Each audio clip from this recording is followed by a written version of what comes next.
All right, then. Look at this. We got 3 slapper heads today on episode 390 of the #1 rock and roll podcast in the Multiverse. All right. That's enough. That's way too much excitement. Let's just knock it off. New venue alert, boys and girls. New venue alert. Oh, please, booze, boy. So on the west side of Houston, Blue Lagoon, I'm going to give it a 10 out of 10. Yeah. Wow. I'm going to give it a 10 out. I'll tell you why. We had heard a couple of different things saying, some conflicting reports and this and that back and forth, and all wrong. Yeah. Dive bar, yes. Stage, yes. Good size, yes. I mean, it's not huge. Good size. Great air conditioning. First thing I noticed. Wonderful air conditioning. Mature audience. What do I mean by that? Well dressed. Good drinkers. Looked like they were good tippers. Dancing off the bat. Immediately. Mm-hmm. That's unusual. Decent start time, 8 o'clock. Wonderful, knowledgeable staff. Again, Blue Lagoon, west side of Houston, just off I-10 and Gessner, essentially, only a few miles off there. I'm blown away. Turbo, we would have really done well with you there last night. Yeah. I know you're. We're gonna get to how you're feeling in a second. Peter, the owner, just wonderful crew, great clientele. I was greeted by a dog when I went in there, and usually that means something completely different. But this was I don't know. I don't even know the make or the model, but it was it looked like a recent model, and it was white, fluffy thing, and just couldn't have been more friendly and not all over you, not not like slobber, but just a greeting and a quick get to know you, and then gone. It was just magical. And Keith York, who played drums for us last night, did a great job. We play everything very, very different when we're playing with Keith York. That's all I'm going to say about that. And then we have Jimbo. We played with Jimbo last Saturday. I'm pointing to the past. Can you see that? Yeah, thank you. Got it. We're playing with Jimbo, Jam and Jimbo at Home Sweet Farms for I can never remember. Is it our Lord and Savior or is it my birthday? I can't remember whose birthday it is on the most important day of the year, but Is there a difference? that's the fucking give that man cash that check. That was the Cash best that. response. Dang it. Yeah. I'm slipping. I was going to be like, nah, man, Red Devil. I was going to go the whole other way, but Chad just swooped in. It's like, oh, I got this.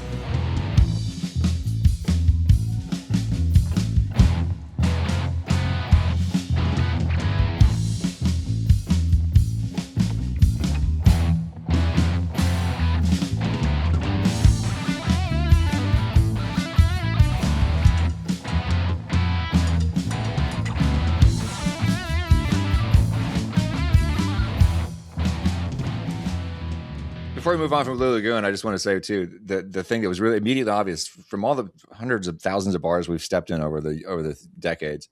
When I finally had when I finally had time to kind of look around and assess the place, the first thing you notice is that the regulars who were there all along the bar love the place. You can tell that they spend a lot of their time in that bar. They all know each other. They're all just kind of talking with each other, and there was a woman there who was braiding another regular's hair. I noticed at one point. It was just they're so just relaxed and Armpit hair. very Be specific. very at home at the bar. I noticed that there was a lot of women in this place. Both Patrick and I were commenting on this. 6 to There was- 1. Yeah. 6 to 1, boys and girls. Right after we got there, this huge group of women came in, I think celebrating somebody's birthday. And you could tell they too spend a lot of time at that bar. They just feel comfortable there. And they were just, it was really great. You could tell that this is a bar that they run this place really well. The people who are there love the place. They're very, very loyal. And that's a great thing. And then when we met Pete later in the night, young dude too. I was surprised at how young he was. I always imagined bar owners to be, older than me. But no, he looked like he was maybe in his early 40s or something.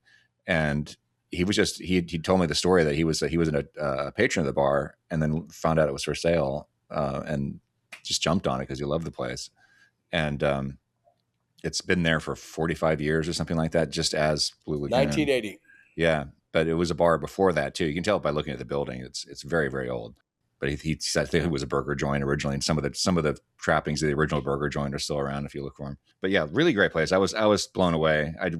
You never know what to expect going into these places, especially a bar in Houston I'd never heard of before. I wasn't really expecting much, but it's top notch. Just well, great. Keith York has great played bar. there before, Yes, and our that's true. friends from Lone Feather have played there in different lineups, and all said the same thing. They've always enjoyed it, and it is a true dive bar. So anyway, new gig, new venue alert. We will be doing some work in there. We'll be doing a lot of work in that. It's a lot of fun. Yep. They didn't charge a cover charge. Like I said, the air conditioning was out of this world. We got some great friends. Let me also shine a little light on a young friend of ours. His name is Jim Hughes. He's been to Ireland with us. But let me tell you something about Jim Hughes. Why is Houston such a rock and roll town? Well, I'll tell you.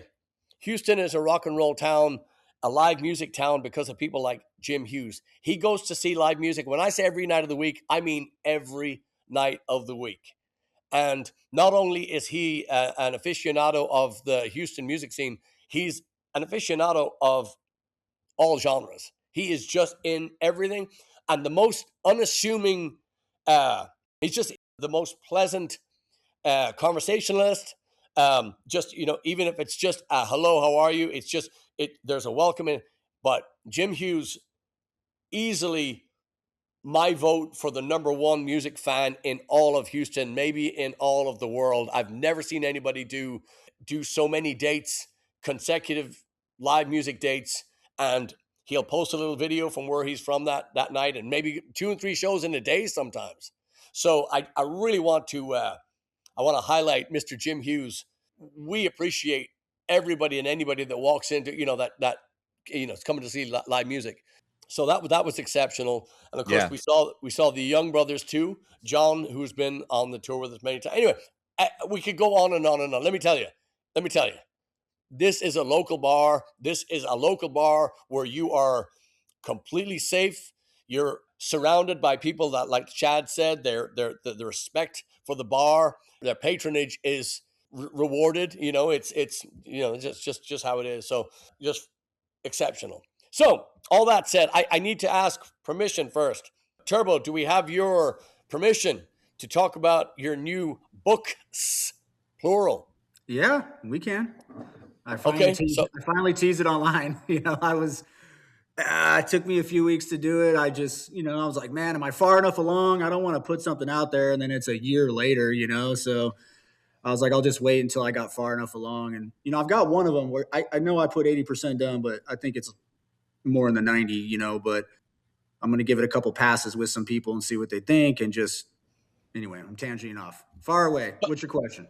So you got 2 books. So Yeah. What are they about essentially? Basically, one of them is the world on the outside. And then, one of them is kind of my experience on things that have happened in my life, some outside events that had happened to me that I didn't have control over, and and what it does to you, and then how you have to climb out of those situations. So I know a lot of my stories people have heard and different little things, and there's a lot of things that I haven't shared, only with a small select few. Unfortunately, boss, you drive all the time, so you get to hear all of them. Yeah, and I'm going to say, all my biased opinions and all our friendship, everything aside, this is riveting stuff. Not only because you have a very, very rich history. Your upbringing is.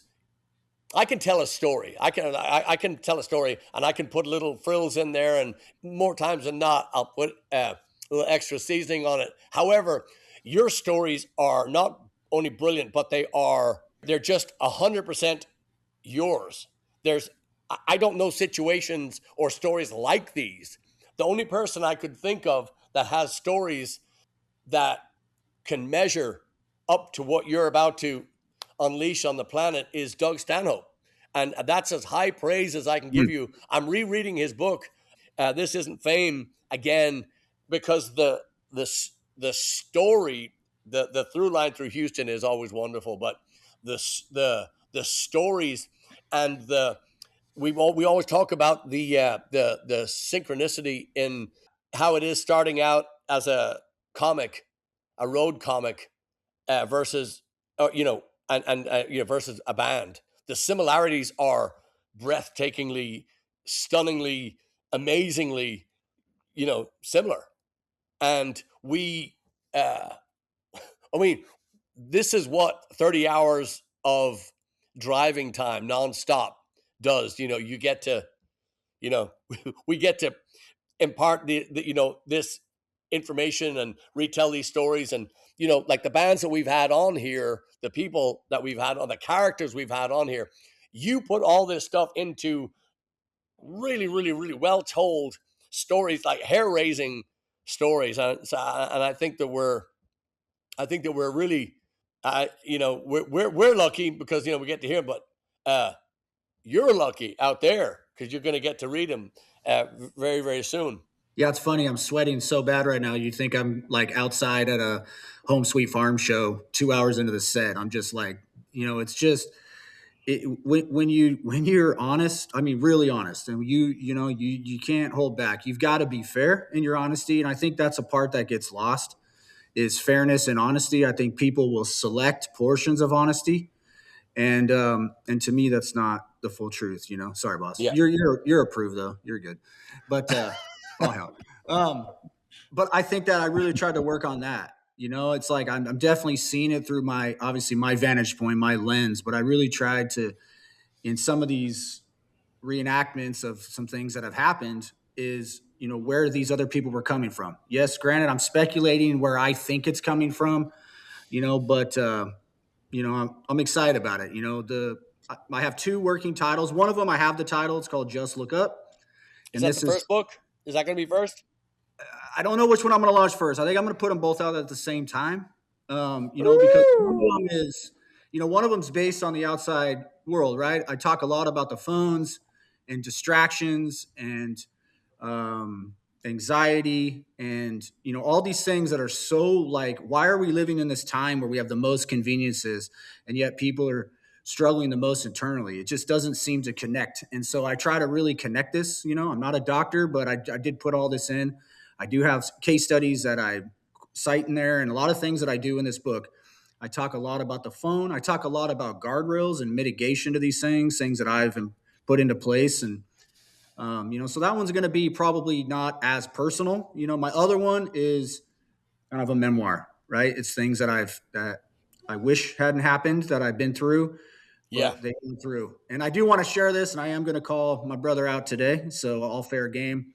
As soon as I put that post online, I mean, the first thing in the morning, I got a phone call from my brother going, "Hey man, what are you putting in this book?"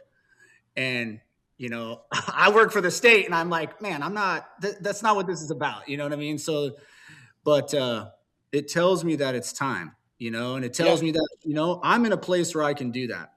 He's not quite in a place. And so now I'm like, man, I do have my twin brother's origin story inside this book, and that was probably one of the hardest parts for me to write because he's like the same person as me, but we're like completely different, if that makes sense. It's like my twin. And I really try to I want to make sure he has his own identity inside this. He has his own version of these stories and how he experienced it. And I really tried to capture that, and I did consult with him a little bit on that. He's the only one that's probably heard as much of the book more than anybody, but, trying to things where I couldn't, certain memories I couldn't remember. I tried to show him, help me fill in some of the gaps, but, I'm excited about it. I think it's good. I talk about a lot of good things, a lot of challenging things, and a lot of things that I wish didn't happen. But I think it's time, and it's, I put in the post. I want to make this point. It's very important. I'm not trying to settle these scores. I'm not trying to harm anybody. But there was a lot of things that happen. And when people make these narratives and these stories, and we see this all the time online, it's like people will just believe anything as long as it fits this story that they already believe. And it just ramps it up. And I think it's just really so divisive, and I want to expose that. And so that's why I'm doing it. So my working title for the second book is called The Lock. It starts in the present, but then it'll back up, and it starts, the day I was 18 years old. And, I came home and I didn't have a home anymore. And that was the last, it was pitch black. And This is not the end of Yeah, the book. that's enough. Don't give it away. Don't give it away. That's where it starts. I mean, it starts right out the Yeah. gate with what's Yeah. happening to these two. And, Yeah. I think a lot of this stuff shaped who I am now. That's why I have all these kind of wild guardrails in place in my life. I can be over the top with things, but I do that intentionally because I'm trying to make it. I want things that I do and commit to, I want it to last. I don't want these short-term answers. Sometimes you got to make short-term, but I want things to be long-term. I want to get to the end Yeah. and say, man, these 3 or 4 things that I did, I made it. I stayed there and I committed, and that's what I'm going for. Yeah. You mentioned your brother's origin story, and I've called these stories like it's largely obviously it's your origin story in a big way, obviously, because you're the guys writing the book. But I've in my nerd brain, I've called this like your superhero origin story because you were especially those of us who know you as well as we do, and how much you managed to accomplish. You have accomplished in your life and how much you continue to accomplish in your life. I mean, the fact that if you've got this very successful business, happily married, 3 kids, and being in this band, and all these things at the same time, and you manage to keep all these things moving forward is amazing to me. And when you hear and you learn about where Turbo came from, what he's been through, it starts kind of making sense a little bit. It doesn't make it any less amazing to me, but your origin story is stunning. And I can't wait for y'all to, I haven't read the book yet, but I've heard these stories. I know them very, very, very intimately because like you said, all these 30-hour drives you've been on, I've heard the stories told at least 2 or 3 times through. Yeah, that's the test for me is when I heard the story, he goes, oh, stop me if I've told you this before. And I said, I'm not stopping you. I want to hear if this fucking story is the same again.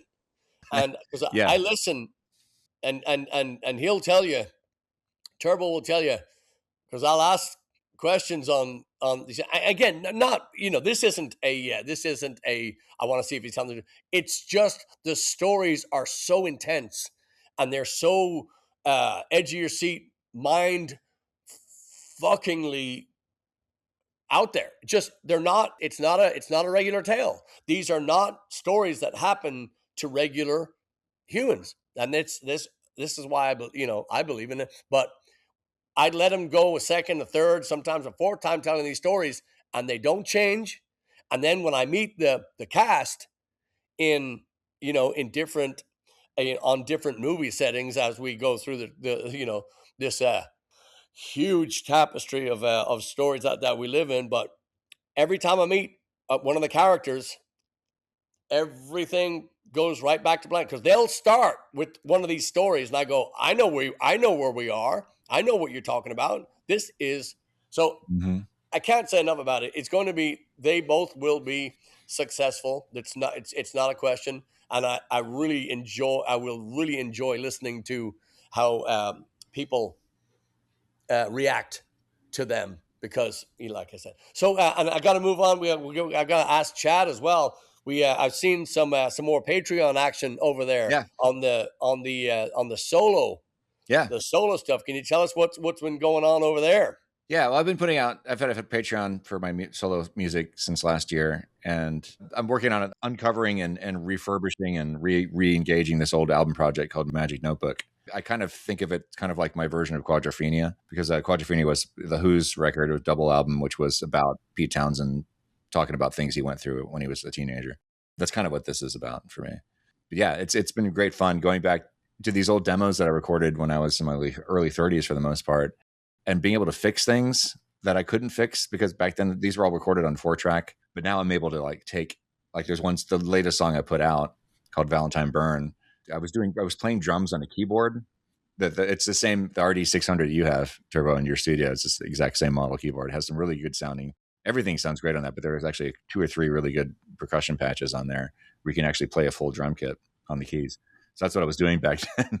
Because of the limitation of tracks I had there was only so much I could do, and the drums was sloppy. I wasn't very good at doing it. So now on porting all this stuff into Logic on my Mac, I'm able to fix all this stuff, and it's been great fun hearing how great these things actually sounded. In my head, I could hear it the way it sounds now, where it's like the drums are actually locked in, and I'm able to go and take vocals from other recordings I did and complete things. It's a lot of fun. And learning more and more about mixing and how to make things sound polished. So is there any way we can get a little sample on here? Absolutely. Put a little sample on here and just give him a blast. I'm just passing through like a storm cloud that night.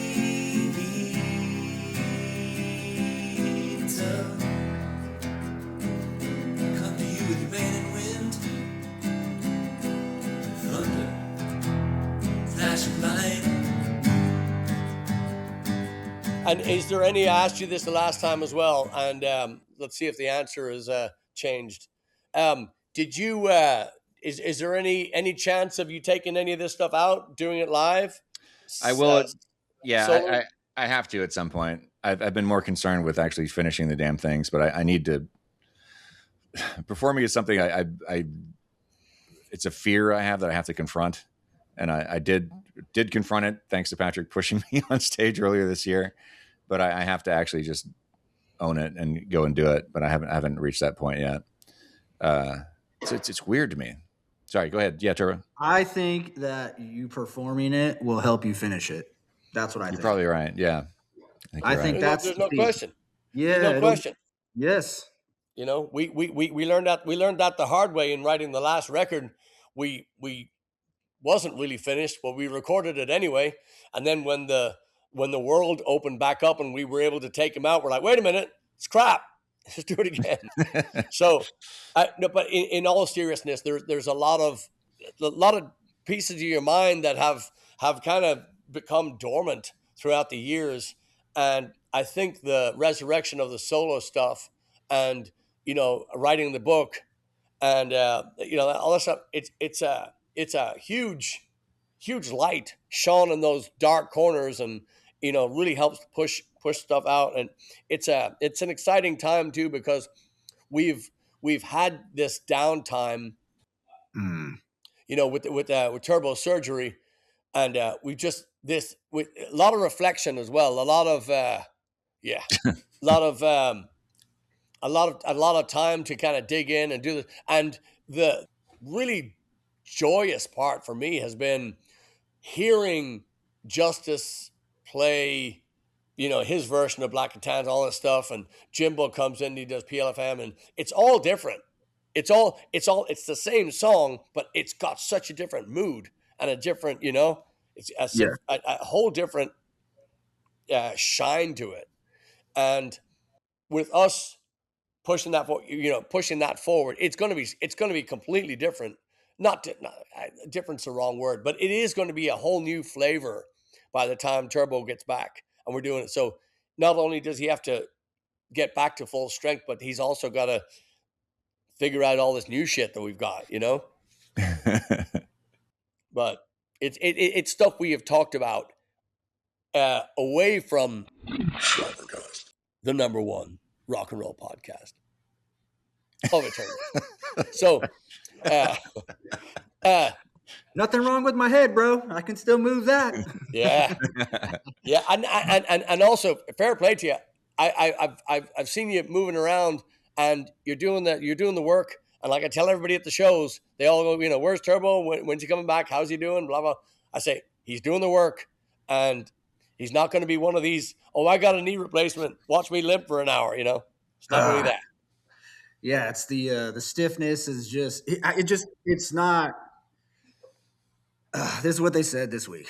You just got to slow down more and it will go faster. And I know that doesn't sound right, but it's like, because I'm already trying to full blown come back and do things. And then, but I still scoot around in my chair and I have to save I don't realize that my day life and different little things, you're walking and man, I can't, you walk to the mailbox and back, I'm wrecked. It's like, it's big. And my leg is so small. I need to send you a picture. It's so weird looking. I was like, I'm just like, I'm like, man, if you ever had to come up, if losing weight was just in your leg, I know how to do it. I'm like, this is how you do it. Oh my God, it looks like an hourglass. It's just wild. But yeah. Well, I do a similar thing too. When I shop for underwear, I go into the little boys department and I put them on. I squeeze them on. I'm just looks. like a monster. So Yeah. it's just a little tip. You know, It's funny, you know, they say the doc's like, because I said, hey, man, you know, like Jim had that idea. I'm like, nah, man, you should just use your double kick and try the left. And so then I mentioned it to the doc and he's like, I don't want you to do anything until the 4-month mark because he's like, you're going to tap that right, you know, and I don't, you know, it's not that you're going to hurt this thing, but they're very cautious, right? They're very protective of it. Because but they're right. Like, yeah, they're he's right. like, you're not 70, man. He goes, and I told him, what do I have to do so I don't have to go through this again? Because what's wrong with 70, by the way? What's wrong with 70? You better watch your mouth. Oh, hell. Yeah. Oh, hell. I will repent. He said, but he's like, you know, you're going to, I'm not going through this again. I was like, it's been, you know, excuse my language, freaking hellacious. Like, I'm still. Can you mute that? Can you, Chad, mute that? Sorry. You say frickin'? Yeah. Fuck. I'm still a kid. No, I just, you know, it's like, so look, all the people around me have been, I mean, I've got more messages in the last 2 months than I think I have in the last 2 years. So it's super, sorry, I didn't mean to say that. It's awesome. You know what I mean? Not super awesome.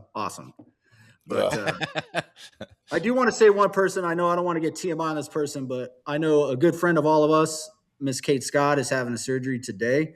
And so I do want to say, hey, I hope all is the best. You know, hopefully she hears this message, but she's been so supportive of me during this. And even when my wife was down with her surgery, she was very supportive of us and helped us out. And she's just so kind. And so I just want to tell her we're thinking about her. I think she's finally come around. She stopped being that selfish, you know, just me. I think she's finally getting it. So yeah. Welcome back to the land of the humans, Kate Scott. Yeah, she would be the absolute best next door neighbor. I'm just like, man, how do I get you next door? Oh my god, dude, we have the best potlucks. Like, you know what I mean? It would be the best party. She's spoiled us rotten from the first day, and now it's been years, and it hasn't stopped. It's just it's you know, we do have the greatest people that we hang out with at our shows. There's no question. You know, 4 or 5 of the objects behind me, at least, were from Kate. There's a lot of stuff behind me are things that people have given us or given me. I just see empty condom wrappers, man. I don't want to. Yeah, can we blur the back of that? Sorry, go ahead. Why do they have the letter S on them? Superman. Oh, man. Oh, stop it. You see, I'm just returning. Anyway, so we are going to, I tell you what we're going to do right now. 390. Whoa, this SlapperCast thing is really starting to, next thing you know, we're going to know what we're doing. So I want to say, Turbo. Yes. Continue. Keep getting stronger. Finish those books, Chad. Get those songs out here. We are just ecstatic to see you all at the next show. And as soon as Turbo gets a little bit more mobile, maybe you'll see him out there at the shows. He's told us that he might even come out and, you know, do the merch and help with the sound, blah blah blah. So you never know. I do want to say we've got a bunch of people coming to Ireland with us. It's not too late to sign up. We're going to be starting a WhatsApp group for the new tour. So that's going to be coming here in the next couple of days. And we're also going to go through the itinerary. So we'll get all that stuff. I spoke to a couple of people, a couple of places in Ireland too. So we're very excited about having us. And again, it's going to be a trip of a lifetime, and onward we go. October, it's plenty of time. You always get the money back. You don't get the time. Go now. It's Slapper time. It's Ireland time. It's rock and roll all the time. And we Blaggards could not be happier having you along. Thank you for listening. Thank you for watching. Thanks for telling your friends and coming to see a show. And let us know what you think. They're always listening. I'm always yapping. Good to have you. All right, y'all. Cheers. See you next week. We've been playing, Blaggards has been playing for 23 years, and we have played more Pogues songs than the Pogues have played. All right?